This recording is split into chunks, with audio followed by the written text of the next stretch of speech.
Okay, and we're sitting here live. This is another episode of The Focal Thought. Welcome. And I'm very esteemed to have this guest today, who's actually a mentor of mine from many years ago. So I'm honored to do this, and thank you for doing this for me as well. I'd like to introduce you to Vince de Marinis, who's a DJ, entertainment entrepreneur, film advocate slash lover of the arts, related to film and music, and connoisseur of fine foods and sweets.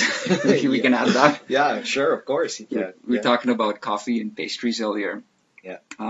This is really great. I think it was maybe around 2006, 2007. I was switching from live music and getting into DJing, and you posted an ad on Craigslist Yeah. looking for DJs. And I answered the ad, and then you gave me a shot. I'm grateful till today for that. You called me into a place which I believe was in Lakeshore, right? In Etobicoke. It was sort of like Sloppy Joe's. Sloppy Joe's, yeah. And you said, all right, take over the steering wheel for a while. And I guess you must have liked what you heard. And then you said, all right, I've got a couple of gigs for you. And at the time, when I was practicing and getting ready to do DJing, I was looking at getting into clubs and doing the dance thing. But you actually put me into restaurants, which I had never done before. And I found that to be a great learning experience and very unique. Because as a DJ, um, you can play the dance club circuit, you can do these sort of lounge restaurant circuits, and you can do weddings and you can do corporate functions. But I found this to be very unique, and I wouldn't say it's challenging, but it has its own strengths. It has its own purpose because you're not doing the dance floor thing, you're not doing the wedding thing. People are coming, they want to eat, they want some nice ambiance in the background, and you can think that maybe you can get away with just playing a bunch of tunes all night long. But no, you can't. You really have to sort of No. curate it. You got to watch the reaction of people. You can't be too loud. You can't be too soft. So I'm starting right off with a technical question, then we'll get into a bit of your background. But I was just wondering if you can comment on the different sort of environments that a DJ has to deal with. Weddings, restaurants, etc. Definitely. Okay. So the easiest way for me to describe it, by the way, thanks for having me No, here. for I sure. appreciate it, Gordon. You've always been a pleasure to, be around. Thanks. Never forget about just work with, be around. I love chatting with you. So, okay. Here's what the bottom line is when it comes to being a DJ. And it doesn't matter where you're playing, whether you're playing in a restaurant or whether you're playing for a wedding, um, whether you're playing on a boat cruise. It really, the location doesn't matter. What matters is your programming. And your programming in a nutshell is choosing the right songs, playing them in the right order, and playing them at the right time. Yeah. And it sounds so easy, right? But the way I describe it is explain somebody how to play golf. Take your ball and hit it, try to get it in the hole. That sounds pretty easy. In theory. In theory. That's the same thing with programming. It sounds very easy. Picking the right songs is probably one of the easiest parts of programming. And that's not easy. You have to look at the crowd that's in front of you and try to figure out what kind of music they might like. And sometimes you might be a little bit off. You have to experiment a little bit. But the truth of the matter is that you can even have all the right songs. I could take 100 songs and then give somebody else 100 songs, the same 100 songs. Yeah. Why is my dance floor packed and that dance floor not packed? And it's because the songs aren't being played in the right order. It's not the right flow. We call it flow. Flow. Yeah. Right? It's not the right flow. And I'll give you a great example, and I'm sure some of the listeners would be able to appreciate it if I sort of break it down. Please. Okay, if I want to play an 80s night somewhere, or forget an 80s night, let's just say a wedding. Weddings are great for this kind of example because you have to play all kinds of music at a wedding from all different eras. You're going to have to play slow songs, which you would never do at a club, right? You have to play fast songs, and at a wedding, you might be able to play some house music and some hip hop that you wouldn't necessarily expect. But I think nowadays, especially, people are saying we want part of this wedding to be about us, and we like our house music or we like our hip hop. So you really do have to play the gamut, okay? But the number one thing, here's what I mean by playing the music at the right time. You might not play a house music set at 9:30 when there's people in their 70s and 80s there. You might play it at midnight when you have an hour left and those people who are in their 70s and 80s have left. Sure, yeah. If you don't do it that way, your programming is off, your flow is off, and those older people are going to leave upset, and now you're a bad DJ. Yeah. Right? You have to think about those things. That's what I mean by playing it at the right time. You don't want to peak too early. You don't want to be in a club and play all your hot songs at 11:30. Yeah. Because then what do you do for the rest of the night? You need to build and build and build until there's a climax, and then people leave wanting more. You don't want people leaving saying, "Oh, this kind of sucks now, it fizzled." Yeah. See what I mean? That's what I mean by programming. And then obviously picking the right songs is so important in there. So if I'm at a wedding and I decide, okay, there's an older crowd there that likely will like some 80s music. So I'm going to play Holiday by Madonna as an example. And that's a great programming choice because it's a song that's fun. So it's kind of easy to dance to as well. And the lyrics are appropriate for a fun time and a good time. The beats per minute are right. It's not too difficult to dance to. It's not too fast. It's not too slow. It sits at around 116 beats per minute, and that's a really ideal range there. That's in the ideal range. Now, people will come out and dance to that song because of everything I just said. It's a good decision, and people know it. It's just a party anthem now, right? People understand what that song is about. They've heard it. They can recognize it. Recognition is key. Not just DJ recognition of where you're playing, but music recognition of the people you're playing for. That can be very, very key. Now, I can get people on the dance floor with that song, and then I can say, okay, well, that group over there looks like they're into country. And so then from Holiday by Madonna, I could play something new by, I don't know, Zac Brown Band, something that's from the past few years. So now we're changing the style of music, we're changing the era, we're probably changing the beats per minute, and so those people now who are dancing to Madonna are not likely going to want to dance to this country song. They might, but you're taking your chances as a DJ. You're not. That's a programming mistake, really. Yeah. And then from that country song, now you might want to go to a Motown song, Can't Hurry Love by the Supremes. Another great song. That Zac Brown song is a great song. And so some people who like country might like it. They might come out. But then from there, you go to You Can't Hurry Love by the Supremes. Another great song. These are all good songs that you've chosen. Yeah. And that's what I mean by picking the songs is probably the easiest thing you have to do. It's what you're doing with that music now. Because now those people who like country music, now you're going back to the 60s all of a sudden. Another great song, but are they going to dance? Are people going to want to dance to that who are already on the dance floor? And the answer is probably not. You're taking your chances. Yeah. Again. And that's what I mean by programming. That's terrible programming. And what happens when you're a terrible programmer? Because that's really what the job is. Forget about mixing. Forget about scratching. Forget about all that. That stuff is important, especially the mix. That's really important. Being able to mix and blend songs together, very, very important. But the most important, like 75% of your job, 75 plus, is the programming. Picking the right songs, playing them in the right order, playing them at the right time. So the best thing to do is to play Madonna, followed by Kiss, Prince by Prince, followed by Billie Jean by Michael Jackson. Because now those songs are all in around the same beats per minute from the same era. So if you like Madonna, you'll probably like Prince. If you like Prince, you probably like Michael Jackson. And those songs are hit songs that everybody knows and recognizes. Yeah. So by that time now, you've built a bit. People will come out onto the dance floor. And so you got them going. You're building sort of momentum. You're building some momentum. You've got a flow going. You've got your flow going. What you've done makes sense. Then from there, maybe you go to another 80s song, but now it's like Bust a Move. Yeah. Now it's a little bit of hip hop in there. It's rap.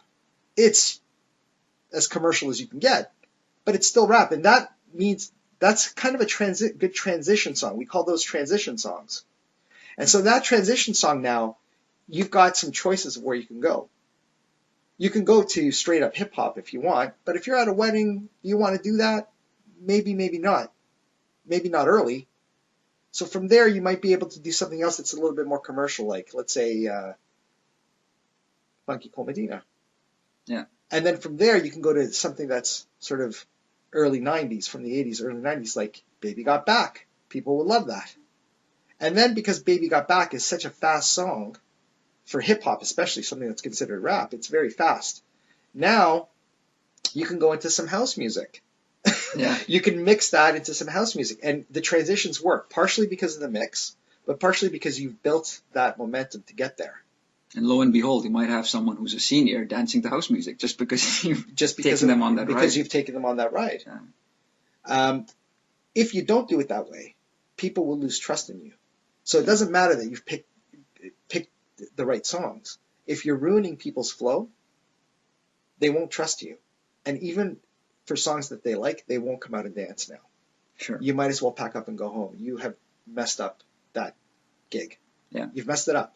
Once people lose trust, you've messed it up. If people trust you, they'll let you take them on that ride a little bit. And they'll trust you enough that even if they don't like a song that you're playing, they'll trust you enough to be able to say, let's give him a shot to see what he brings us next. That's what you want. And that only comes with programming. Programming cannot be taught. Yeah, unfortunately. Programming cannot be taught. Programming comes from, the more music you know, the better programmer you're going to be. If you're only a house DJ, that's great. But you're never going to be able to program anything except for house parties. Yeah. House music parties. So does that mean you're a great DJ? I don't think so. I think maybe you're a great house DJ, but that doesn't mean you're a great DJ. And we have to clarify, like, we're speaking here in terms of top 40, right? Because yeah, we're talking about all music. All music. That's the way I'm looking at it right now. And the more music you know, the more you can dig into your arsenal of songs and say, well, let's throw this in. Let's throw that in. And see what happens. And sometimes those little hidden gems that you can come up with make people totally go off. So this is awesome. This is the real homework that DJs should be doing before a show. It's not, like you're saying, practicing your scratching, getting your wardrobe, flashing out your Apple laptop and buying the latest Serato equipment, etc. You really should be looking at, first off, I guess, your repertoire of songs, knowing the crowd, speaking if it's at a wedding, say, to the bride and groom. Yes. If it's at a restaurant, knowing what type of restaurant it is.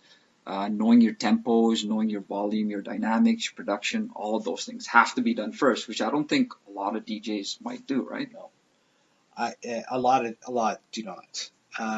It's the best kind of homework you can do. Just listen to music, but don't just listen to the song that you like 12 times in a row. Don't just listen to the type of music you like. I listen to the radio often. In my car, for example.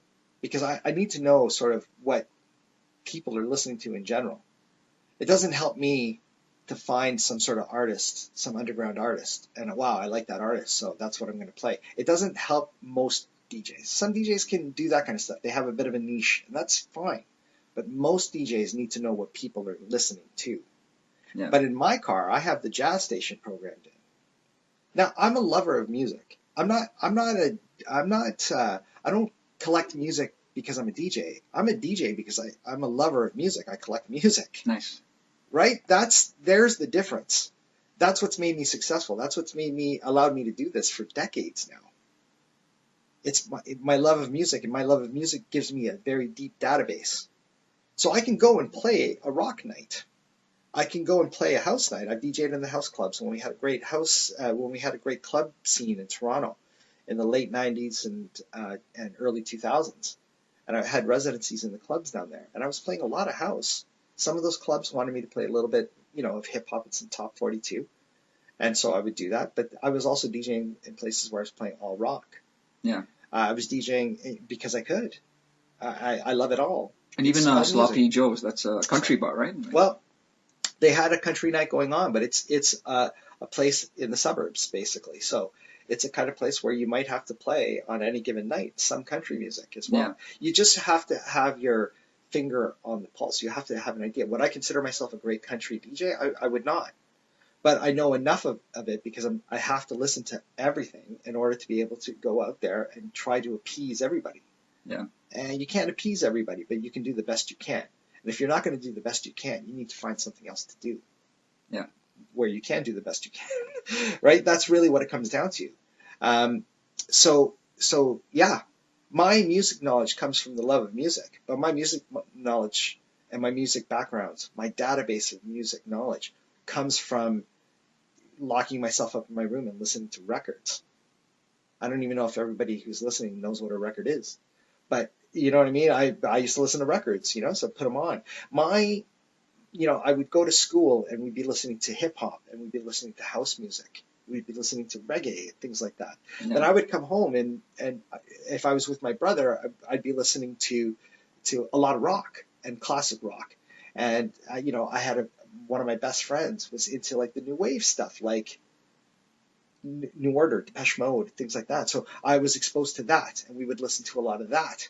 And then when I was locked up in my room, right, I was listening to everything. And I mean everything. Anything I could get my hands on, I would listen to it. And I didn't love all of it as far as specific songs and artists are concerned. But I loved all music. That's great. And that's a key. So I was listening to things that my parents thought was weird that I was listening to. Like Frank Sinatra. I'm a big Frank Sinatra fan. And Frank Sinatra is too old for my parents. They thought it was strange that I was listening to Sinatra, that I would want to go see Sinatra in concert, which I had the opportunity to do. I was the youngest person at that concert, but it was a big deal for me. Yeah. It was just before he died, a few years before he died, and even the girl that I went with was older than me, right? So I was literally the youngest person in there by a long shot. But it doesn't matter. Music is music, and I loved it. It's the same. At least in Western music, it's the same 12 notes that they just rearrange differently and give you different styles, right? Right. There's something special about sort of that big band sound too, the orchestral sound. There is something special about. I'm sorry, I know that it's very outdated, but having a horn section, having some strings, having several people playing, not just 3 or 4 as many bands do. And there's great bands now. I don't want to make it sound like music was better then. That's not what I'm saying. No. I'm just saying there's something special about having that really deep, rich sound that you can only get from having instrumentation from different types of instruments coming at you. Yeah. If you sit down and listen to that music, you can really get an appreciation for it. And that's really what I was doing. That I appreciated it for what it was, I love it. I love the way it sounds, but I also love the way it's made. Yeah. So I'm listening to stuff like Frank Sinatra, Dean Martin, I'm listening to stuff like Fred Astaire, Dancing Cheek to Cheek, but I'm also listening to lots of Madonna. Prince is my favorite of all time, so I'd listen to a lot of Prince albums, right? I think Purple Rain as far as I'm concerned, Purple Rain got worn out by me because I played the record so often that I had to buy it a few times. I mean, Purple Rain is one of those albums that I did listen to time and time again. It's my favorite. I wore it out. It's my favorite album of all time. I don't even think it's Prince's best album, but it's brilliant. It's a brilliant album. But it is my favorite.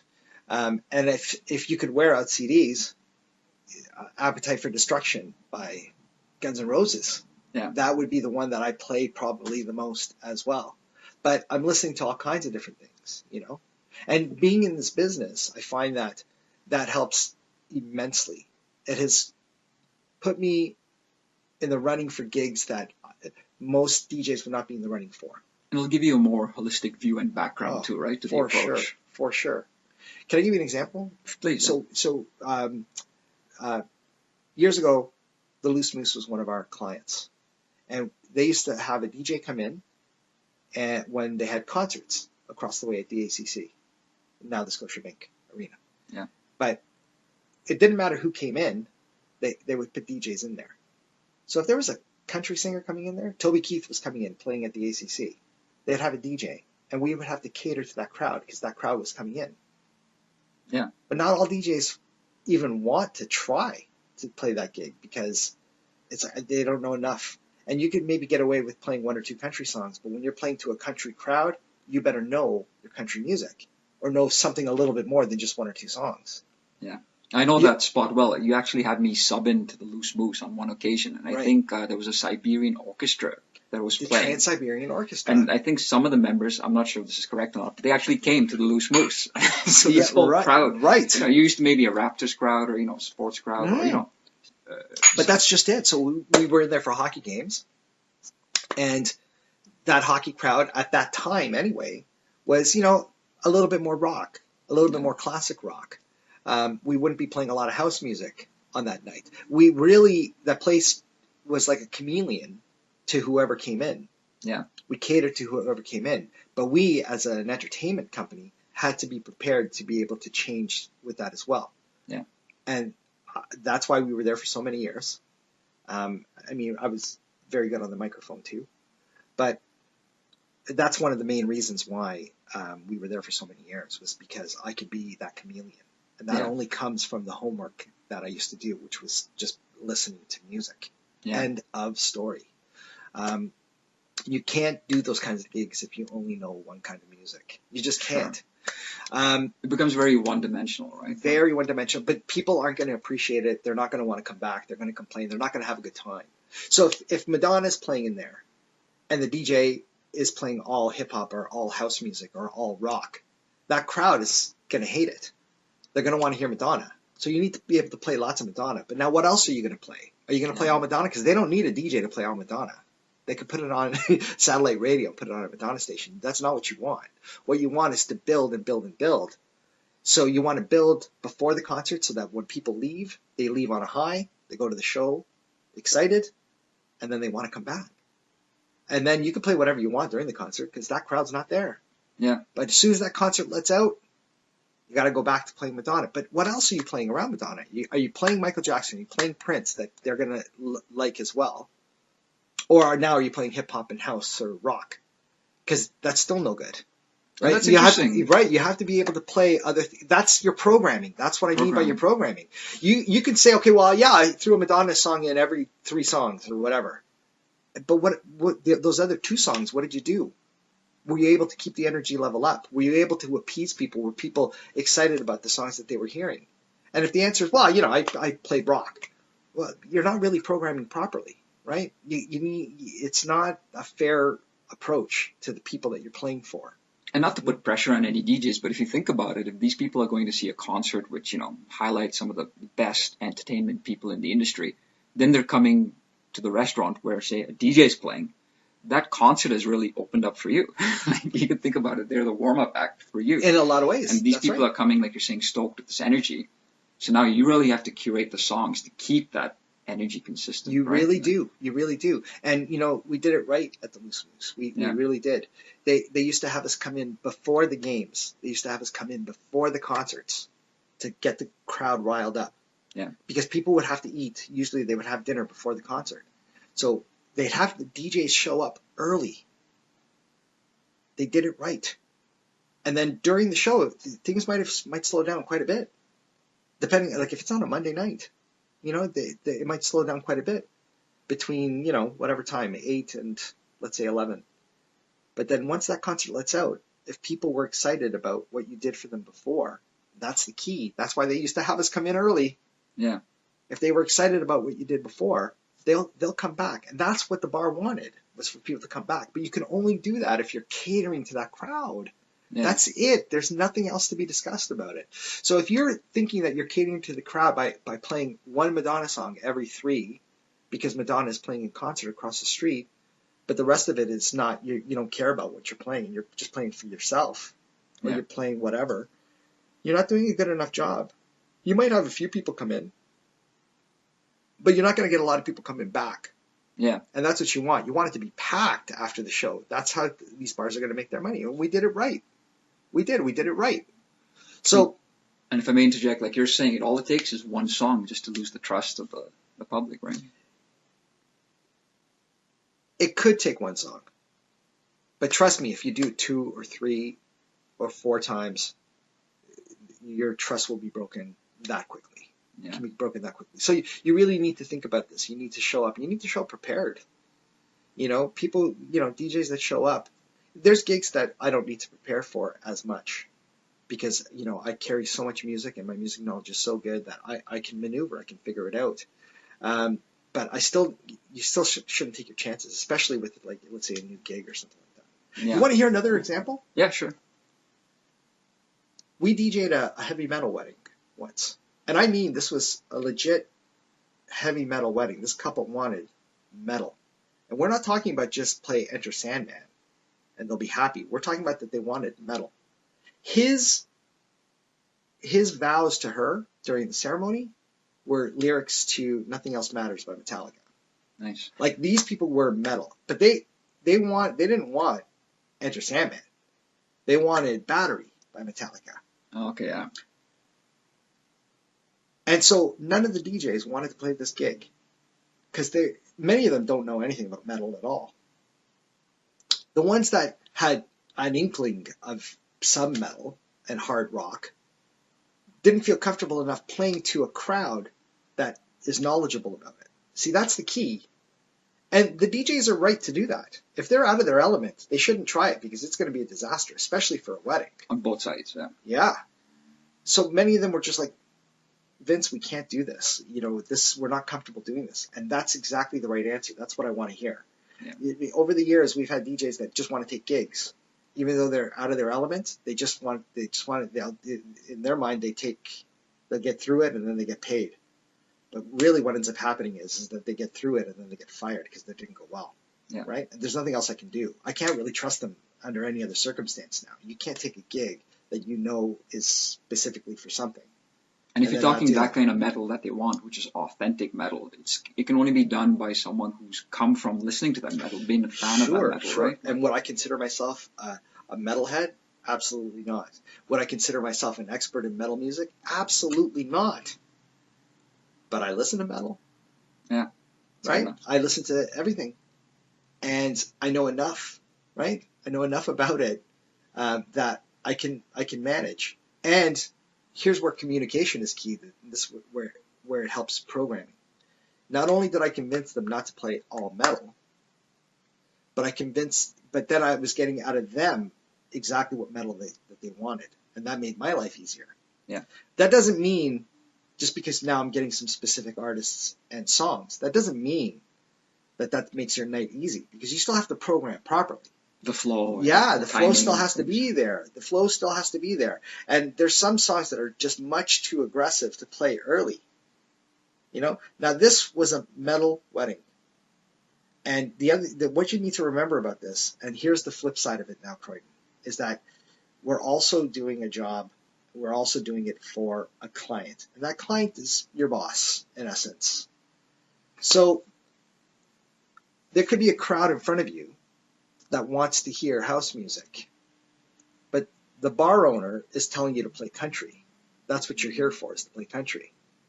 Well, you have to play country. You know what I mean? That you have to do it that way. Yeah. It's that there's the flip side of it, where your programming may be off, but based on what your client wants. To who's the client, right? It gets philosophical that way. Over the years, we've actually had several gigs where people have called and said, we hear that you do exactly what you want us to do. This wedding, this heavy metal wedding, that's exactly what it was. They said, we understand that you will do what we want. You're not going to send a DJ that's going to just do their thing and not listen to it. Absolutely. And we're keen on that. It's not my wedding, it's their wedding. And that's an important day for them. If they want it a certain way, whether I like it or not, whether they're right or wrong, if they're insistent that that's the way they want it, they're paying, we're going to give it to them. I would never recommend a heavy metal wedding. Many, many people were very, very upset that night at me, because I'm the one who ended up having to do it, right? Yeah. And they weren't upset because I was programming improperly. They were upsetting about what I was programming. But that's not my call, because the couple had a great time. Yeah. The couple still to this day recommends us to people. Because these guys will do whatever you want. They're legit. They will legit do whatever you want. If you don't want YMCA and Macarena, tell them and they won't play it. But if you don't want any of that kind of stuff, that typical stuff, they will do it for you. That's important, right? That's actually a good point. So if I can sort of backtrack. So for sure. Sorry, I'm babbling now, right? No, it's good. DJs should do their homework, and that's the technical homework in terms of programming, getting your repertoire, thinking about production, etc. But I think before that, you should really ask yourself, because I see this in DJs, I myself went through it. Are you in DJ for service to yourself or service to your client? And those are two very different avenues. Right. I'm not saying that one is wrong or, one is, it's what is your philosophy, right? Because you've got like a lot of good DJs, in the Toronto scene, they're playing cover music, but they're playing it their way, and the crowd wants to hear it their way, right? But then in things like weddings or, corporate functions, you have to play it either the couple's way if it's a wedding, or the event owner's way if, they're hosting the event, right? So you have to make that call, because you can go into a situation like a wedding and play it your way, because that's not going to gel with what the couple wants, and it's their day, right? Right. So you have to make that decision beforehand, right? And that's important. It is very important, Corey. And you nailed it right on the head there, because the truth is that many DJs want to do their thing. Yeah. Can I tell you? And I know I'm going off on these little tangents, but a lot of these little things, these are real stories that in my years of not only being a DJ, but my years of running an entertainment service are real. But we had something very recent where a DJ came in and wanted to DJ. I explained to him, this is the bar you're going to be in, and this is what they want. And it's not difficult. They want top 40 music. They want top 40. They want some classics. They want some top 40, but they want you to be able to play a little rock or a little country. This is the Sloppy Joe's. This is the exact bar we were just talking about. They're still a client of mine. Yeah. Almost 2 decades later. And he went in that first day, and he ended up playing. And I was there the first day to make sure he was going to be okay, right? And anytime he veered off a little bit, I went to him and I said, yeah, you might want to think about this or think about that. And so that night went well. But then he was in there the week after, and I wasn't there. Yeah. And I got lots of complaints. The feedback was not great. And as it turns out, it's because he decided that he was going to play a lot of loungy house music at this bar in the suburbs. That's not what they want. That's not the vibe of the place at all. Yeah. There's a problem with recognition of where you're at. Yeah. When you're playing that loungy house music because you're like, oh, it's not very busy in here and blah blah. Even though you're being told not to do that, you're still doing it. It's because you're pushing your own agenda. Yeah. You want to play that music, not because you actually think it's the right thing to do. They're telling you what the right thing to do is. I'm telling you what the right thing to do is. So I got lots of complaints. He was in there the following week, and apparently he was better. But still ended up playing. And once it's now a second try, and even though you were better, if you're going to play any loungy house music, you have to know, and I recognize you for what you are, and that is you're not here to please the client. You're here to please yourself. Because there's nobody in this bar. Oh, there was a table and they were vibing. Nonsense. You're lying. You're playing it for yourself. Yeah. So I had to let him go. Yeah. Because now I can't rely on the fact that he's going to be able to be specifically at that bar. And how much is the owner of this place going to take? Right? Yeah. So yeah, programming is very personal. You need to know how to string things together. But those transition songs are very, very important. And they're very important because oftentimes you are playing for a client, for your boss. One of the things we do here at Hitmen Entertainment is we do music playlists for big companies, right? Okay. Sir Corp is a client. Shoeless Joe's is a client. And just to, Sir Corp is the Jack head company of Astor's, Jack Astor's, Scatterbush, places like that, right? And we do those lists because we program properly, right? People don't understand. Well, just hit random. Oh my gosh, that's exactly what I'm saying you cannot do and you should not do. You need to build a flow. and it has to work properly, and it has to flow, and your energy levels have to go up and down a little bit. You have to be careful, and you have to do the best you can without being in the room.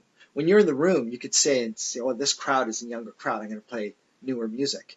But when you're not in the room, you have to really mix it up more. So your programming can never be as good as if you're doing it live. Yeah.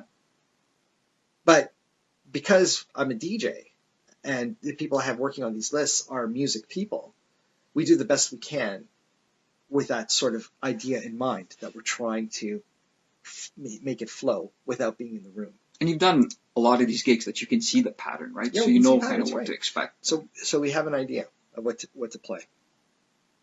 And then the best thing to do is actually go into these restaurants and sit in these restaurants and listen to the lists that you've made in the environment. Because you know the music. Then you can play the music on your notebook, right? When you're at home or you're in a coffee shop, whatever, and listen to it. But it's better for you to just go to the restaurant, sit in the restaurant for a few hours and listen to it. Have lunch there. Yeah. Have a coffee. Spend some time. See, this is what I mean by homework. Not too many people are willing to do that. But you being in the actual environment is going to give you an idea of, oh, that song is just a little too slow to play at this time. And, so maybe I'll take it out. It's a good song, but, man, it doesn't work. Yeah. It doesn't feel like it works here. So I can go and fix that now. Or Scatterbush, we put Italian music on those lists, right? Yeah. Too much Italian, not enough Italian, or those Italian songs, we should take these out or whatever. I wasn't sure about the Italian hip hop, but you know what? It's amusing. Yeah. It's amusing. People are actually responding to it because it is amusing. And at a restaurant where the theme is Italian, it's almost like a novelty. It's a little bit of a novelty. Yeah. And so, hey, this works. I wasn't sure it was going to. I took a chance. And now I'm in the environment, I'm seeing people's reactions. That's key. I'm seeing the reaction of the staff, too. That's key. So people might not know this, but if they're eating at a restaurant, which is your client, they're actually listening to music that's curated. That's right. That's exactly right. And we take a lot of time and effort doing this. Now, I'm almost 1,000 years old now. So, yeah. so let's go back to when I would make mixtapes for girlfriends, or I would put together like a mix CD for girlfriends or friends or whatever. Thinking to myself, wow, how wonderful would it be to be able to do something like this for a living? Yeah. Well, guess what? That is what I do. I mean, I do more than that, but that's really part of my job and part of my living. We do that. That's what we're doing. We're making mixtapes, basically. Yeah. Or mix CDs, right? As they say. But here's the difference now. There's 3 or 4 major differences between when I was doing it back then and when I'm doing it now. Number one, a mixtape is maximum 90 minutes, 45 minutes aside. Some of those tapes were 30 minutes aside. Yeah. A CD is maximum, an hour and 15 minutes. So that's the maximum you could put on a CD. That's the maximum you could put on a tape was 90 minutes.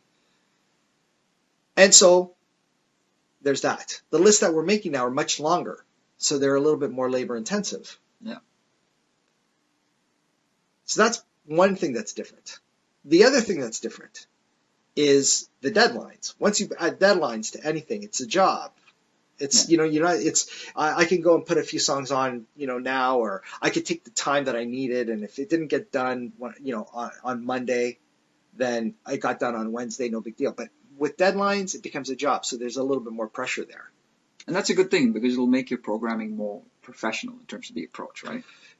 It's a good thing and a bad thing, right? Whereas you can take your time, you're going to find everything is correct. You know what I mean? Yeah. And you're not worried necessarily. Those mixtapes were about whoever you're sending it to and giving it to, and about you. Yeah. So a mixtape for a girlfriend might be lots of love songs. Songs that you might have cherished together, things like that. That's right. But not just slow love songs, but just, love songs and the right messages are in there. But you wouldn't necessarily do that at a place like Scatterbush that's looking for higher energy. Yeah. You couldn't do the same thing. It was, it's not as personal, I guess. So that takes a little bit of the sort of, even the enjoyment. I can say even a little bit of the enjoyment out of doing it. And then when we're doing lists for these companies, there's another 2 major issues or differences. I shouldn't say issues. They're not issues. They're differences. Number one, we're often having to do many lists we have to hit a deadline for. Whereas a mixtape, I do it when I feel like it, and it gets done when it gets done. You know what I mean? There's something nice about that. There's no pressure. There's pressure here, and there's a lot of music that has to get programmed, and those lists are much longer. So there you go. There's huge differences, but the one major difference is that I don't get to choose just every single song that goes on those lists. Not that I'm being told exactly what to put on those lists, but I'm being told that we need to have some top 40 on those lists. Yeah. And I get that. That makes a lot of sense. And for those places that we're making the list for, it's important. Yeah. You have to have it. Song familiarity. Remember, I mentioned this earlier. People that you're playing for have to be able to recognize a lot of the tunes. They'll put up with some songs that they don't know, as long as they're good and they fit. They have to fit. The programming has to be right. And people will actually enjoy that. They can actually enjoy hearing songs that they've never heard before and say, wow, that's kind of cool. But it has to fit. Even if it's a good song, if it doesn't fit the flow, it's a very stark difference. Yeah. If you're playing a classic rock tune and then the next song you play is a house music track, and sometimes it'll work, but very rare. The next song is a house, even if that house music track is amazing, people are taken aback a little bit. Yeah. And so they won't enjoy it as much. It's psychological, right? And that's the other thing, like from playing restaurants, I notice you're not only playing for the customers that come to eat and drink, but you're also playing for the staff, right? In a lot of ways, you're playing for the staff. That's They're working true. that shift. They That's need true. something to motivate them, keep them going, keep that energy 100%. going. You want to keep them happy. And if their energy is going well, then the bar's going to sell more. Yeah. The restaurant's going to sell more. They're going to be able to upsell people more. They're happier. People are happier. The vibe is there. So it is very, very important. But again, just those lists, it's not all music. If I was putting lists together, there might be times where I'm not putting a lot of very popular music on those lists. That's my choice. Whereas these lists that I'm making for these companies, that's not my choice. I don't get to do that. I can put some in. They actually like it. And if they're smart, they would like it. Yeah. Because you don't want to have the same music playing as all your competition. Yeah. And a lot of places don't have curated lists the way we do. They just don't. We're also very on top of new music, really fast. And that's the thing, there's a ton of songs There's coming out daily, hourly, minute, by the minute. We are going through, and no exaggeration, anywhere between 30 and 50,000 songs a month. Yeah. And we're not listening to all of it. Because some of those tracks might be classical music. Well, we don't need that. And, we don't need that for Scatterbush. That's not what so we don't need to listen to those tracks. But we do need to listen to many thousands of songs every month. And we have to make decisions on, is this going to be a hit or not? And even if it's not going to be a hit, if it's a good song, we can add it on. Yeah. But if we think it's going to be a hit, maybe it gets put on the rotation a little bit more. So we're playing that music in higher rotation before radio stations, before other restaurants, and that's key. That's a key to the success. We need to be on top of it. We have to be able to recognize. We're not always right, because not all good songs become hits. Yeah. And sometimes a good song becomes a hit a year later. It comes out. Great example. I Don't Care by Icona Pop. Yeah. We had those on the Jack Astor's list for almost a year. Low rotation, not just on one list, but we had it on a few lists, and so relatively low rotation. And it's funny because after about a year, because that song is the exact right vibe for Jack Astor's. Yeah. And that's why we kept on insisting on putting it on the list. It just felt right for the establishment. And the month that we took it out of the rotation is the first time that I got a request for it in a bar. Really? Isn't it weird? Right? So for a whole year, we're playing this song on these lists. And then I finally get a request for it. After a year, it's like, okay, it's time to take it off now. Like we've pushed this song enough, and it's time to take it off. It's just, it's not catching on. The other thing the is, band is from Europe, right? If you have, say, Jack Astor's, which is a franchise, they might have 5 locations in 5 different areas of the city. Now you're also not just one list that hit all Jack Astor's. You might be programming to the region that the Jack Astor's in. Maybe, is that true? We do that up to a certain degree. But here's the thing about those lists, is that a lot of these companies, again, if the companies know what they're doing, they're all about brand. You can go to a McDonald's in Moscow or China, and the Big Mac tastes the same as it does in Toronto. Yeah. That's brand.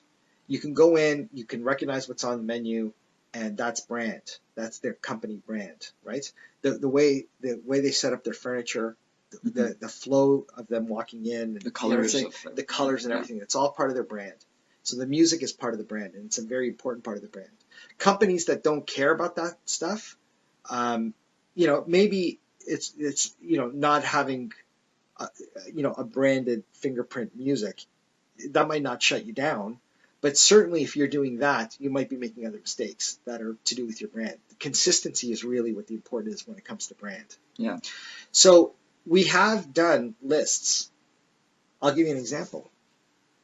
Shoeless Joe's has a few locations that they consider flagship locations. And those flagship locations are a little funkier, less rock.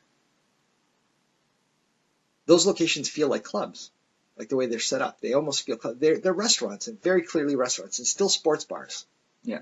But they feel like clubs. They're done up really nice. And so they're funkier. There's more dance. The late night lists especially have more hip hop and house music on it. For the rest of the stores, the franchisee stores, which there's another 30 of those, there is more rock on it. There's less hip hop and house on their late night lists, right? They're not the same list, but they're the same feel. Yeah. They are the same feel. A little more of this and a little less of that. And for Shoeless Joe's, we've actually done some what we call CC lists, which are country content. Some of their locations, they had one in Saskatoon and maybe up in North Bay where people want to hear more country. We infuse those lists with a little bit of country music. Still the same foundation. Yeah. The majority of the list is still on brand. But for those specific locations, we might put a little bit of country in. Wow, so the music is as much as an identity to the franchise as maybe its food. Absolutely. Or its environment. Absolutely. Right. So, we are catering to different areas. We are catering to, different geographical areas. I mean, we're also catering to the client, and oftentimes we have to stay on brand.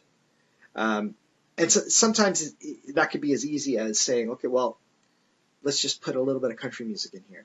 And oftentimes people say 10%, put 10% country in. So that's 1 every 10 songs. I don't know if that's enough. Yeah. If you want, you'll get a little bit of a taste of country, but maybe not enough. But maybe to them, that's okay. And they're the boss. So that's what we do. That's what we'll do. And we never, ever count and say, okay, 10 songs, country. Another 10 songs, country. Because that's not the way you're supposed to program. Right? You can't program that way. You're not hitting the flow properly. Yeah. Because you might, you could play, Britney Spears, Christina Aguilera, a country song, and then NSYNC and Backstreet Boys. So now you're playing this like 90s set of, top 40 pop music, and then you put a country song in there in the middle just because that's the 10th song. That's a terrible way to do it. You're breaking your flow that way. You need to figure it out. And going from that last song in that set to a country song might not be a good idea either, but it's better than throwing it in the middle. Right? So I fully agree. Right, and that's right. One of the sins I did as an early DJ, I remember playing a lounge, I think it was on College Street. They had like a small lounge bar. Yeah. A very lounge, housey kind of light music. Yeah. And there was a couple there, and I think the gentleman just proposed to the girl. Something like that. They were just very happy and excited, a romantic date. And he came up and he asked for Pretty Woman because he wanted to dedicate it to her. And I actually played the song. Now imagine this really, ethereal lounge house music suddenly stops. You get into Pretty Woman, which is a great song, and then you get back into the house.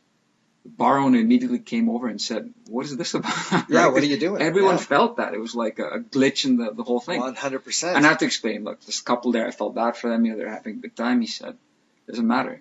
It's lounge people. The majority have come for lounge house music, right? That owner is 100% right. Yeah. But you are 100% right too, to try to make them happy. But he is right. That's not the identity of that bar. That's not that bar's brand. Yeah. So when you veer off from that bar's brand, whether you have reason for it or not, you are messing with their identity. So people who are in there for a certain vibe, Yeah. if you're going to break that vibe, like I was telling you about the programming earlier. You could play all great songs, but if you're jumping around from era to beats per minute to genres of music, like you're just bumping around all over the place, your flow is not there. They can all be great songs, but you're never going to get a dance floor going because people start feeling a vibe, and then you're taking them out. The way I describe it to people, there was an American university that did this experiment, and they told people that you can sleep for as long as you want, but we're going to attach you to these, whatever, these brain module node things, whatever. Yeah. And as soon as we see that your brain is moving so that you're dreaming, we recognize that you're dreaming, we're going to wake you up. Yeah. And so they did that. But you could sleep for as long as you want. So you could still get your 6 hours or 8 hours or however many you needed, but as soon as you started dreaming, they would wake you up. People became aggressive. They became aggressive. And the easiest way for me to describe it, I don't know the sort of the medical things, but what I get out of the story, what I get out of that experiment is like, you can't take people out of their dreams. If you take dreams away from people, they're going to get aggressive. It's not just about sleep. You're allowed to sleep for as long as you want. So I liken it to flow. Yeah. If you take people out of their flow when they're on the dance floor, they're going to get angry and aggressive. Because the music does give a hypnotic effect, and you're basically bursting the bubble, right? You're bursting the bubble. So you've got them feeling a certain way, and then you totally change things up. You're taking them out of their dream now. That's really the way I describe it. That's the best way to describe it, and that's what you got to be aware of, right? Don't push your own agenda on people. Play what they need you to play, but the flip side is that you also have an owner that you have to appease as well. And so there's a certain amount of things. Can I tell you a story?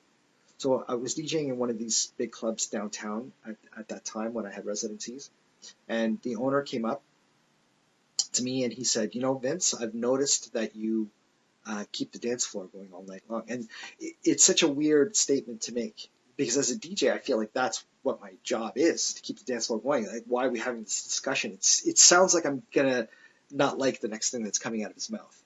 And I was right. He said, what I was thinking was that maybe you could play some songs that are not as big a dance floor filler. So people will come off the dance floor and then go to the bar and drink so we can make more money. He wanted you to do the opposite. And then play one or two of those, and then play songs to get people back out on the dance floor and stuff. This person understood making money, but only short term. They didn't understand what our job was as DJs. And what I tried to explain to him was, we're in the middle of one of the biggest club scenes on the planet now. Yeah. Toronto had a real scene at that time. We're never going to see that again. It's unfortunate. But it was so good. It was so good to be a part of that. I mean, I couldn't have asked for a better sort of DJ experience. Yeah. And what I tried to explain to him was, we have more clubs in this pocket of the city than any place in North America except for South Beach. And at the time, that was true. We had more concentration of clubs in a certain geographical location, like a mile or something like that. Yeah. Only South Beach, not New York, not Chicago, not Los Angeles, none of these places. And I said, so all these clubs around here have DJs working at them. And not to sound cocky about it, but maybe none of them are as good as me. Maybe he's going and looking and saying, well, this is not a great song, people going to the bar. I said, but if I start to do that, then we're on par now with, right? And we had lineups outside, but we had as many people in the lineup as we did inside the club. Good old days. Okay? The good old days, right? And what I'm trying to explain to him is that if I start playing and I'm not at 100%, nobody's ever at 100%, so 99%. If I'm not at 99% and you want me to drop down to even 90%, well, there's other DJs that are probably doing 90% out there. Why would people come back here when they can get the same somewhere else? Yeah. There's a lineup out there because people want to hear what I have for them. when I'm playing for them. If I start messing around with that formula, people are not going to be happy. And what's going to end up happening is that first week that I do that, you might get more drinkers, might make more money. And that might happen for the next 6 weeks, 7 weeks, 8 weeks. But then you're going to start seeing a decline because people are not going to come in. So it's more sustainable to play for the dance floor than the cash register. For sure. Yeah. That's the long-term goal here. I'm not sure he 100% understood, but I think he understood enough that he let me do my thing. Right? And the truth of the matter is that that's one instant where I was very insistent that he was making a mistake because he just didn't understand. He understood the dollars and the cents. But you need to understand more than that.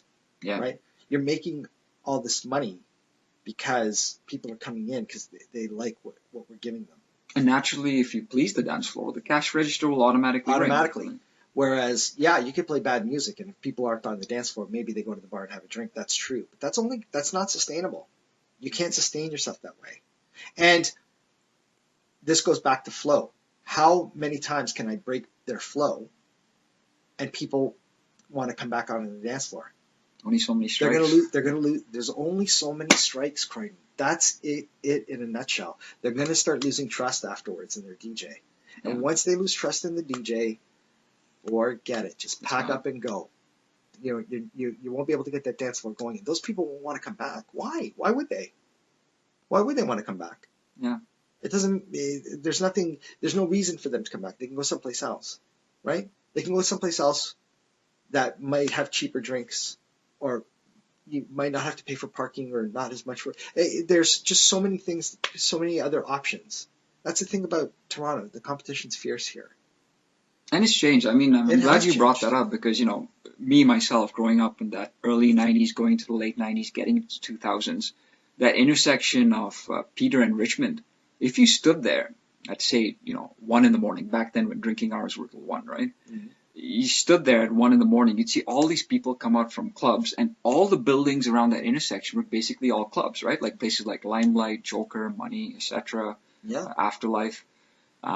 You don't have that today. And for people today going to Toronto to see a club district, it's more spread out. The suburbs have gotten their own clubs.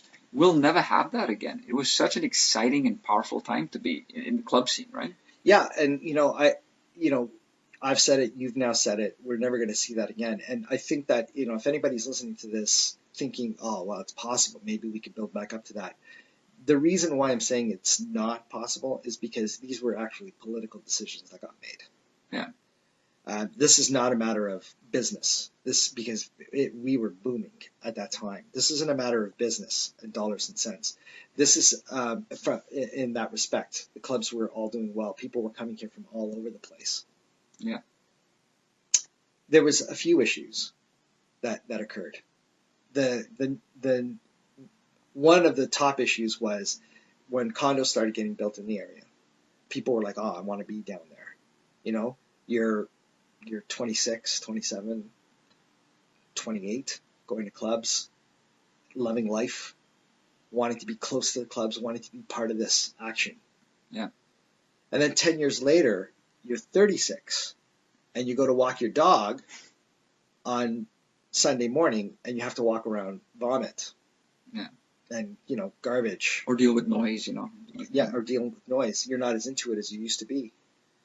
And the people that were going to the club district and working in the club district, not a lot of them were living in the club district. Yeah. So don't quote me on this, but Adam Vaughn was the representative in that area. And his philosophy at that time, if I recall correctly, was very much like, look, you people aren't the ones that are voting for me. I have to do with what my constituents want me to do. It's funny, these same people who were dancing at the clubs years later, now they're complaining about these things. Yeah, for sure. For sure. The club that they moved into that area knowing full well what it was. But that's not even the big issue. So, let's not blame Adam Vaughn here and stuff because, we might not like it, but he needs to do his job. Just like a DJ would. Just like a DJ. That's not his fault. Really, here are some of the other main issues were the amount of money that it was costing to police the area. Yeah. A lot of people don't really realize this, but the division that was down there, the police division that was down there, was hiring staff, police officers from other divisions to come and work those streets because it was just so jam-packed. Just so jam-packed. You couldn't drive, you couldn't get a cab. It was really out of hand. Yeah. And so it required a lot of police to come, police horses, things like that, just to make sure that things didn't get out of control down there. It got to the point where people were being hired from other police, from other districts, from Durham region, from Peel region, things like that. They were blowing the policing budget in a quarter that they had for a year. Yeah. That was the numbers that I was hearing back then. I again, don't quote me on that. I don't know exactly what the numbers are, but that's not sustainable. But what makes that especially not sustainable is that when you have that many people down there, and many of them possibly carrying weapons of some kind, there wasn't a lot of issues. We didn't have a lot of issues. Yeah. But I think the police, having spoken to some of the police officers down there, actually, they were concerned about it. And they had given me a quote once. So one of the police officers said, there's probably more people down here that are carrying some sort of weapon than are not, which is shocking. Wow. That's shocking. Now, I don't know how true that is or not, but, they had to have gotten their numbers from something, or they might have, And it takes just one, right? Just to spoil it for everything. Yeah, but that wasn't the case. And we didn't really have a lot of issues down there. No, we didn't. Maybe some fights and things like that, but you get more fights in the suburbs than you do downtown. It's a weird thing. But it really, for the most part, everything was cool. But that's because they put so many police officers out there. Yeah. But that costs money, and people don't think about that. And so guess what? That becomes an issue now. It becomes a budgetary issue for the city to be able to do something like that. So that became a problem. So this went beyond music, beyond business, off music. It's got into politics. It got into politics at that time, and so it slowly got dismantled. It became tougher to get a liquor license. It became impossible to buy a place because oftentimes you can buy a place and the liquor license comes with it. Yeah. They made it that difficult to do too. So it became that's how it got dismantled. And then where Fez Boutique was, yeah, at the corner that you're talking about there, at Peter Richmond there, that got turned into like a homeless shelter of some kind or whatever, which is totally opposite of what a club district would have in it.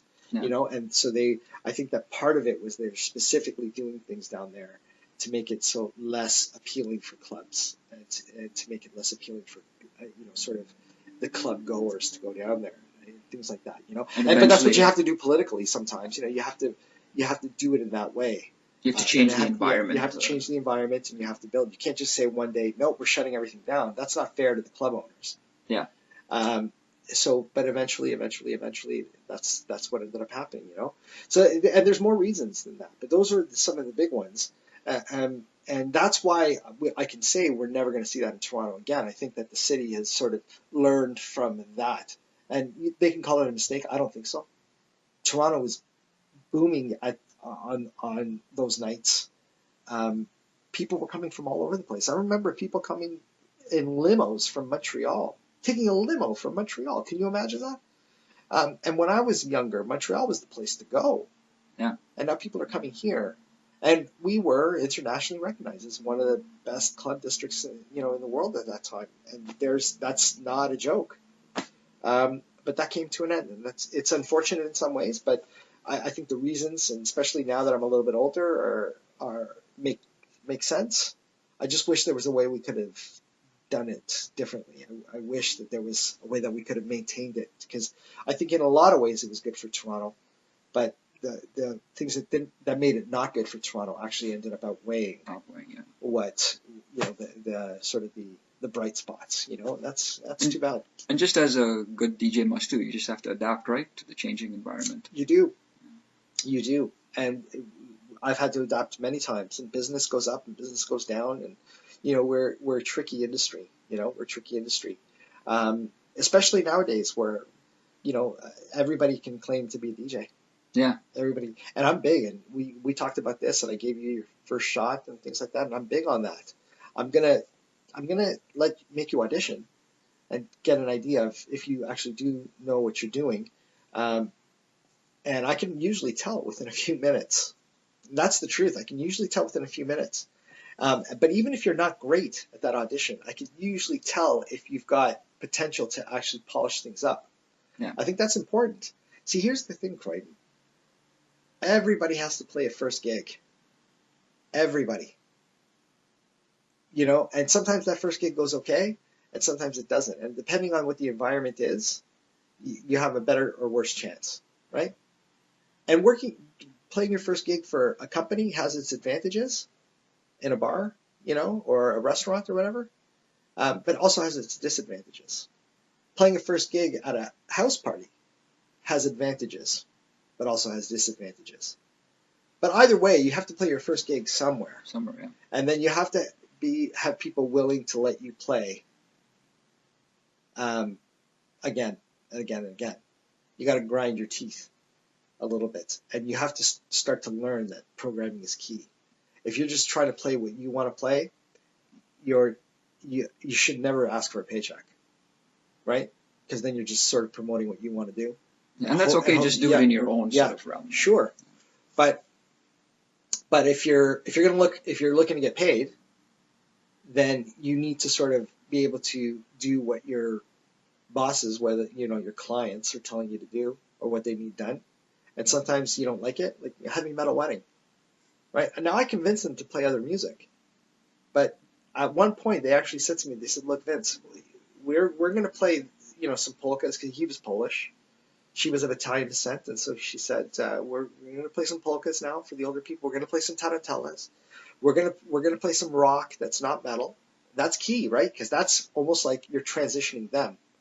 So, hey, we're still going to play rock, but how about playing some AC/DC, Shook Me All Night Long? And those are wedding songs, at this point, and so it's when we talk about transition songs, there's transition genres, right? You know what I mean? Like really in a situation like that. But then I also convinced them to play some 80s and 90s top 40 and fun stuff, you know what I mean? And they said, and we think you're right. We're going to try to play some of that stuff, but we don't push us anymore. We wanted a heavy metal wedding. You convinced us to play some other stuff, but don't push us anymore. And that at that point, when they're that clear, that's it. I won't push them anymore. Yeah. But I was lucky that I convinced them to play some other stuff. But man, they still wanted all metal. You know what I mean? I didn't like that. I don't recommend that. I don't recommend that for anybody. But it was their day. They were paying, and it doesn't matter now. I got to swallow it, and I got to do what I got to do. If I didn't do that, they would never recommend me to other people. They would never. Why would they? And especially with weddings, that one day is the memory of a lifetime, right? 100%. And, bars, you can go there maybe twice a week. Certainly at least once a week. So you have a chance to redeem yourself. But really, you're only as good as your last gig. And that's the bottom line. That's the bottom line. So that bar that you're talking about on College Street that you played, you know what I mean? They might have said to you, "Look, you got to go. That was a bad mistake. You got to go." Under the circumstances, I think that they would have been making a mistake letting you go. But they could have. And places will do stuff like that. People are very, very serious about their brand and what they want played. And, so in some ways, you're lucky you got through that. But because you got to play what your clients want. You're not just playing for the people. You're playing for who pays you. Correct. As well. And that's the part of the business that sometimes sucks. But, hey, that's life. Listen, your worst day of DJing is still 1,000,000 times better than 1,000,000 jobs. Yeah. So I have to play heavy metal for this couple at their wedding and stuff like that. I still get to play. I'm still playing music. People are getting angry at me because they don't want to hear metal. I get it. I actually understand. There's nothing I can do about that. I work for them, not for you. So I'm playing the metal because that's what they're expecting from me. And that's what I'm going to do. But me being in that situation is still better than being an accountant. And no offense to accountants out there, but if you get what I'm saying. This is your headspace. Yeah, it's just your headspace. Yeah. You're like, you're working with numbers all the time. Maybe you like that kind of thing. I don't.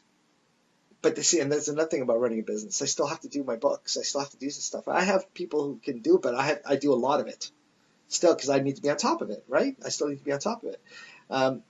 It's just nice that I still get the program. It's still nice but even the programming, like I said, it's not like making a mixtape from back then. It's a job still. And keep in mind, when right? that accountant punches out at 5 o'clock, he or she is coming to the bar to see Yeah, you, right? So that's when you take over, right? 100%, So 100%. And so you get where I'm coming from on this, right? So there really is a balance, you know. There really is a balance. So now you're going in there and you're playing to the crowd, and you got to program properly, or you've got to program for the bar owner or the managers and do the best you can with the crowd, right? You know, and because there's a difference. You know, listen, you know, Croydon, we've had several situations over the years where we've been called in and said, look, we have this a really young crowd coming in here on Saturday nights, and they're not buying any alcohol. See, that's part of the importance of, you know, they need to be selling alcohol. You can pack the place, but if nobody's drinking and they're causing trouble, right? And that's what these young guys were doing. They were they were causing trouble. They were breaking things, right? And that having a really young crowd that's rambunctious like that, they're not even drinking all that much, but then they're fighting and then they're breaking things. An older crowd is never going to want to go in that bar. So now the other nights will suffer. yeah, That is true. So they were like, look, we need you to come in and we need you to send DJs in here that will play this type of music, you know, whether it's house music or whether it's rock music, whatever it happens to be. Just we can't continue doing what we're doing. so maybe we should Okay. change the order of things. So usually, traditionally, the customer is paying the bar owner, and the bar owner is paying the DJ. But then the customer comes directly to the DJ for a song request. Maybe the next time we send the customer to the bar owner and see if he Yeah, says yay or nay. Then that doesn't work. Yeah, I know you're being tongue in cheek, yeah, but there's times where we've had to do that. You know, there's times where you just eventually like you can swallow it and just be like, I don't have it, I don't have it, I don't have it, even though you do.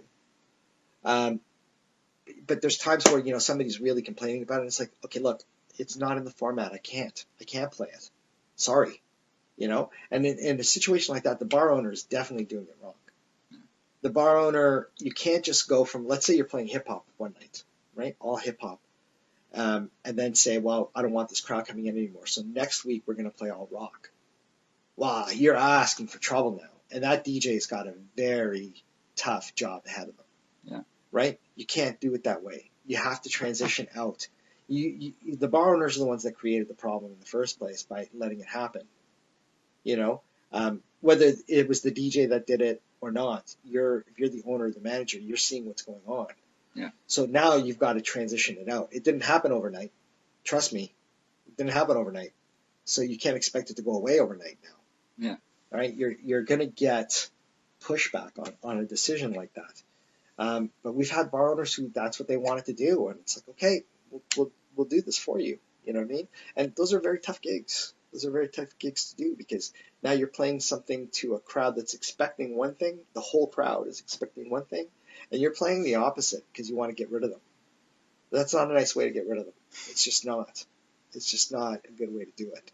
So all And those DJs out there listening, if you're looking at just the glamorous side of the situation, this is the true experience, the true background oh that yeah, goes into it. so glamorous carrying around equipment and finishing your shift at 2:30, 3 o'clock in the morning, and then you know for stuff like weddings, having to tear it all down and then load it up and then get to where you need to unload everything. Like And don't forget it's waking still up work. at 6 a.m. the next day if you have kids, getting them ready Oh for yeah, school. sure. Yeah, life still happens around you, right? So just because your schedule is different than everybody else's doesn't mean that everybody else is going to fall in line with what you want to do and what your schedule is.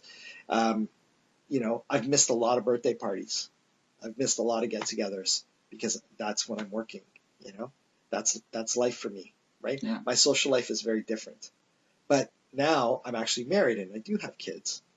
And that part can't be different. You know, my wife works a 9 to 5-ish job. My kids are still kids. They still have to go to school and daycare and things like that. And there's no daycares that allow you to drop off kids at 11 o'clock at night and pick them up at 4 in the morning when you're done work. Like there's nothing like that. So now it turns into something different, you know? So yeah, so I still love doing it, but because my life has changed, kids ruin everything. Right? And I say that with all affection, Yeah. right? They do ruin your life. But what they do is they ruin the life that you have. But the very moment that they're born, they start a beautiful new chapter for you. The question is how well can you transition to that? Because you are transitioning for them now. That's all there is to it. And if you think it's otherwise, you're completely wrong. The kids are kids. They do what they do. They don't get it. They don't understand. So now you need to work it. And just like any good DJ, you gotta adapt, right? For sure. And I love being a dad, and I love my babies so much. I can't even describe to you. So when I say they ruin your life, they do. They ruin the life that you are living. Yeah. You know, the difference now is that how much are they going to ruin it?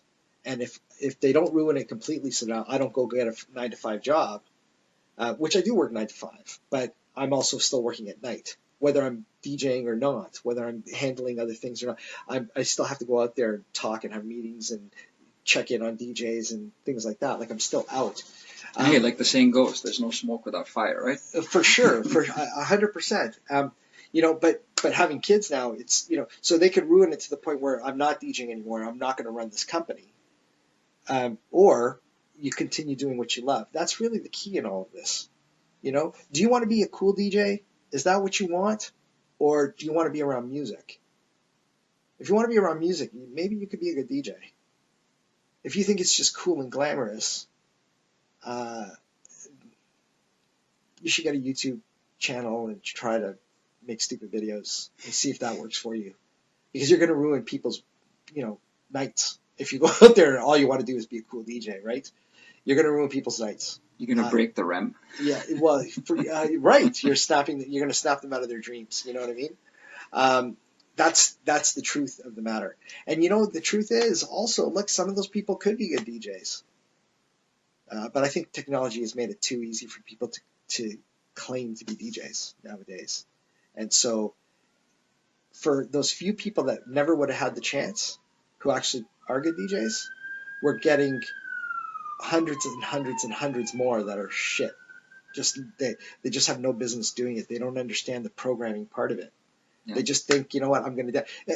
It starts with how you get your music, right? When I was a kid, which was, you know, thousands of years ago at this point, or feels like it, you know, and we were using records at that time. You had to love doing it if you were carting around records. Yeah. Right? A crate of records is super heavy, and you only had a handful of records in there. Yeah. And if you really wanted to do a good job, as I did, and have a lot of different types of music and be prepared for anything, you're carrying around many crates. So you couldn't just do this with a car. You'd have to make a couple of trips, or you'd have to go rent it was a hassle. Yeah. A hassle, pain. So you had to do it for the love of it. So when DJs were bad back then, they were very quickly recognized as not good DJs, as frauds, you know, fraudulent. Now there's too many bad DJs. That's the norm. The bar is lower now. Yeah. It is. It really is. And it starts with the way you collect your music, in my opinion. When I was going into record stores and spending 4 hours in a record shop, I was going through trying to find classics, but looking through the new stuff. The record store sometimes would actually put music aside for me, knowing that I was going to come in and say, oh, we think you might like this. We only have 3 copies, so we saved one for you to listen, right? The bad part about that is you felt compelled to buy it at that point, you know. But you could go through and spend hours in a record store. And records and CDs used to drop on Tuesdays and Wednesdays. So you'd go to the record stores on Tuesdays and Wednesdays if you want to be the first one to get your hands on them. And so I might only have, let's say I had, you know, $120 to spend on music that day, right? Which is a foreign concept now because people just collect their music for free now, right? Yeah. They just download it for free or close to free. But back then you had to spend a lot of money on your music. That's another thing, right? You know, if you weren't really into it, then you didn't want to spend that money. You know, if you loved it, if you really were into it, then yeah, you would drop the money because you had a job, you know what you had to do, you know. So I might only have $120 that I was going to spend. But after spending that several hours in there, I might have, you know, $275 worth of music. So now I have to pick and choose. I'm already programming now, if you understand what I mean by that. I have to pick the songs that I'm going to buy. Well, where am I playing tonight and where am I playing tomorrow night? Oh, if I buy this one, I can play it with that song, and that song is going to climax, and this is a great song to follow it up. You have to start making those decisions, right? Yeah. And you were usually right if you're a good DJ. And sometimes, it just didn't feel right, so you didn't play the song anyway. But it doesn't matter, right?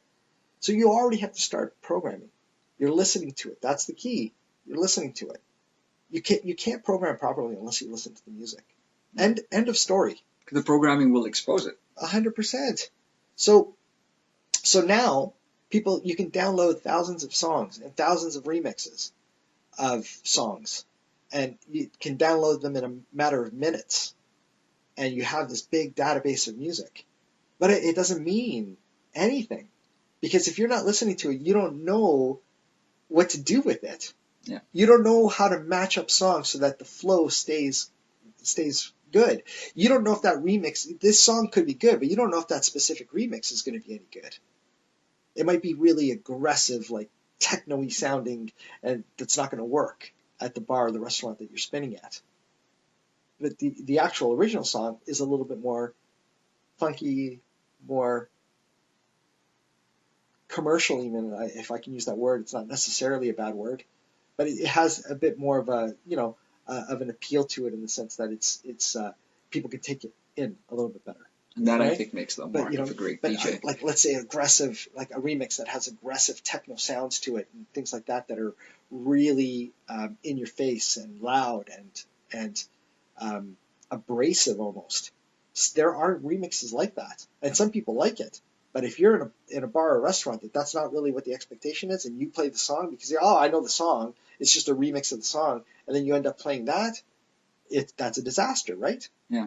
People aren't listening to the music anymore. They're just downloading it, right? Real DJs are going to listen through, and you can get by listening to some of it and then being able to program with what you got. Yeah. You don't necessarily have to listen to all of it. But, in essence, the truth of the matter is that because that technology has made it so easy to just download things, people don't even listen to it anymore. They're just not even listening to the music anymore. They're not listening to much of it. They're collecting it and they got it, and they're gonna go ahead and do that. But you can't. You're programming. It's a process, and the actual programming for a specific gig doesn't start with the first song you play. It starts before that first song, where you're trying to figure out what the age group is, where you're trying to figure out what kind of music they might like, and start off on the right foot. Yeah. It starts off when you're choosing your music. If it's at a bar or club where you can play new music, but you got to know what your crowd is. So if you're playing at a house club and you play mainly house music, you should concentrate on the house music, right? You can go and collect and grab something that doesn't fit. That might be a good song, but that's not good programming. Even if it is a good song, if it doesn't fit, you shouldn't play it. Requests are the same thing. DJs have a really bad reputation out there because DJs, he didn't play my song, or I want to hear my song next. Well, people don't really understand what programming is. So no, your song might not get played because you want it, but I've got another 400 people in this club that aren't going to want it. Trust me on this. I know what I'm doing. And just because you want it and you're whining about it doesn't mean it's going to come on. I'm sorry. And you know what? It might come on, but you may have to wait for it. I can't if I'm playing a hip hop set and you want to hear house music, you're going to have to wait. Till you get into that genre. I'm not going to play hip hop and then your house song and then go back to hip hop. And I'm not going to cut this hip hop set short. My dance floor is jamming out there. I'm not going to cut this hip hop set short just to play your song next, right? That you're going to break trust with everybody else in the place, right? And dollars to donuts. Oftentimes, what happens is that people that make those requests aren't even out there on the dance floor. The least you could do is be out there on the dance floor, especially if the dance floor gets cleared because of your goddamn song, right? Yeah. So I don't even do that anymore. I don't even do that anymore. I don't even take those chances anymore. I'll take a chance if the song is, borderline and things like that. But if I know the song is not going to work, I'm just not going to play it. And it's not because I'm being mean to you. It's because you don't get it. And you could think that I'm being mean and that I'm an asshole. But the truth of the matter is, you're the asshole. I'm trying to take care of everybody else in this room. Right? I remember DJing at U of T. And, Croydon, oh my God. The gig, we just had people bouncing off the walls like monkeys. Okay? Like, it was crazy in there. And I remember this girl coming up to the DJ booth. And she's bopping. She's dancing to the song music we're playing. She's having a great time. And she asked me for Bob Dylan. This was in the 90s, okay? This was in the 90s. But even in the 90s, Bob Dylan was already old, right? Much older. And his music is really folk rock, leaning more on folk. And I love Bob Dylan. Let's be clear about this. I love Bob Dylan. And I looked at her kind of weird, like, for real? She's like, yeah, I'd like to hear some Bob Dylan. I'm like, I'm sorry, it's not going to come on. She's getting upset with me. But I'm like, look at what we're playing. We're playing house music at that time and a lot of, dance music and people were just going crazy in there. What a mistake that would have been for us to play. It's like me putting on the Pretty Woman song. Yeah. Like you putting on the Pretty Woman song. And I'm not willing to ruin my flow because you want to hear it, because nobody else in here does. Trust me on this. People will not react well. Yeah. So I'd rather you be mad at me thinking I'm an asshole than everybody thinking I'm a shitty DJ. Because I'm not. You're the asshole. And people don't understand that. So we have a bad reputation. And I'm going to guarantee you that the DJs that have the worst reputation for being assholes are the best DJs. Well, I'll guarantee you. Hopefully after listening to this podcast, people will get a better understanding of what goes on behind the scenes. It's really funny because for weddings are great for that kind of thing because I spend a lot of time with the couples for weddings. And I try to explain to them a little bit about programming. And I will explain to them and say, look, just because it's a great song doesn't mean it's a danceable song. They're like, oh. And I can see sometimes they don't really know what that means. I'm like, look, you might love a song and it might be important to you, but don't make us play it as DJs when the dance floor is going and have nobody dance to it. But what if people do dance to it? Yeah, but what if they don't? And I'm telling you, I don't think that they will. This is where the programming comes in. But when you can communicate with people like that, you can explain it to them. Correct. And then they get a better understanding, right? So we rock weddings now. We can rock weddings based on the fact that we don't just do those 1-hour consultations with people. Or we don't just take their list and just play it. We actually talk to them about it. And they make the decision. No, we need to keep this on here because my mom really loves the song. No problem. So then when we play it and nobody dances, they're aware that it's not it's not on us. Other people might not, but at least the couple does, and we work for the couple. Yeah. But we rock weddings now based on the communication. That's really what's key. If I can explain that to people, that just because it's a great song doesn't mean it's danceable, and right now this is what we want to keep things danceable, right? It's all in the homework. It's all in the homework, right? And it's all in the preparation, and it's all in the communication. But you can't communicate with people like that at a busy, loud club, especially when you have to keep on mixing songs in and out. You don't have time for that nonsense, and it is nonsense. You're just going to have to trust me. It's not coming on. Sorry, but it's not coming on, Or maybe it is coming on, but you're going to have to wait. You don't want to wait? That's too bad. You watched too much Sesame Street with quick cuts in it when you were a kid. Sorry. You're just going to have to wait. You watch too much YouTube, where you can just cut songs whenever you want and play them as often as you want. And you watch too much of that. That's not what we're doing here. That's not what this is, right? I'm not playing for you. I'm playing for everybody, right? And if you can communicate people, and I mean, I'm being aggressive about it right now, but the truth is that if you can communicate with people and explain to them those things that I just explained, people can wrap their heads around it. You do get it. Yeah. They do get it. And weddings, we can make weddings rock now like that. You know what I mean?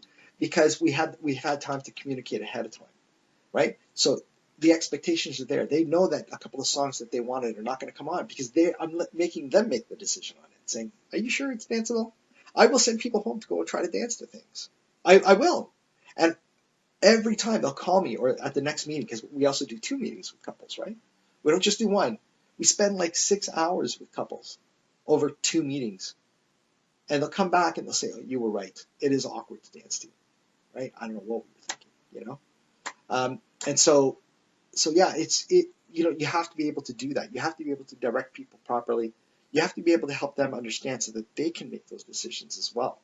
But in a busy environment, you can't. Or when you're there for a specific reason and a bar owner or a manager or a head office wants you to play certain music, there's nothing to discuss. You have to do it, you know?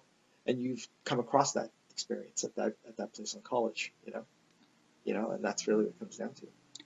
Amazing. Thank you so much for doing this podcast. More importantly, thank you for sharing your experience. This is years and years of being in the field that you're sort of philosophizing everything and putting it all together. I really appreciate it. Well, this was actually really, really fun. I'm a DJ, so I love talking about myself.